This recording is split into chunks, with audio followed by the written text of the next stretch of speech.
Frankfurt Stock Exchange, DWTV for Channels Television. Let me walk you through the stock index.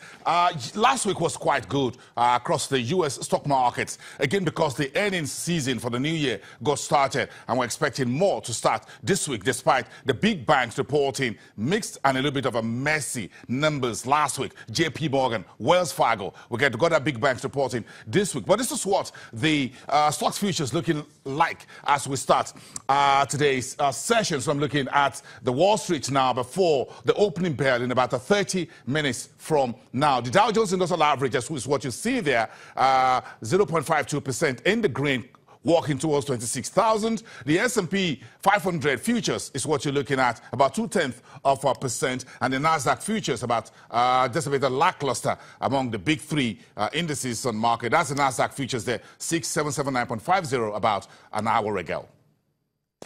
Okay, let's move on to other stories right now. Asia is where we're looking at the markets now closing higher on Monday after Wall Street closed out last week at record highs and the dollar continued to struggle. The dollar index is now treading water, as you heard earlier from Daniel Koop there from Frankfurt Stock Exchange. The Nikkei 225 today was up 0.26%, ending the day 23,714.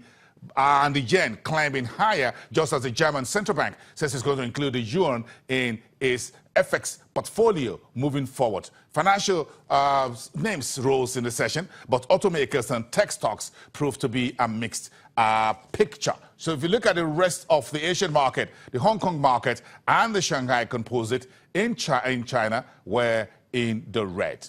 That's the story about the Asian trading day. But one bad news today from the Indonesian Stock Exchange. The market, of course, resumed trading after a partial building collapse. One of the floors where the stock exchange is in Jakarta. That left at least 70 people injured during the midday trading break. Authorities at the Jakarta Stock Exchange initially announced a 1-hour delay before trading gets commenced, but people have been evacuated from the vicinity after the trading floor, technically collapsed. But Indonesia's local television says evacuation is ongoing to ascertain if there are more casualties within the building. The stock exchange office complex in Jakarta is composed of 32 floor towers, with the Tower 1, with the tower intact, Tower 1 completed in 1994, and the damaged second tower was finished in 1998.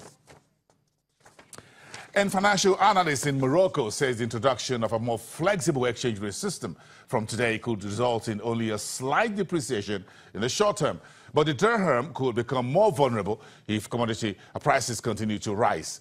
The fluctuation band in which the dirham is traded against the hard currencies, such as the dollar, will be widened from about 0.3% either side of the previous day's close to 2.5% on either side, and is giving a 5% range in total. Let's come back to you after the break. We have a lot to talk about the world of ICT entrepreneurship on the African continent.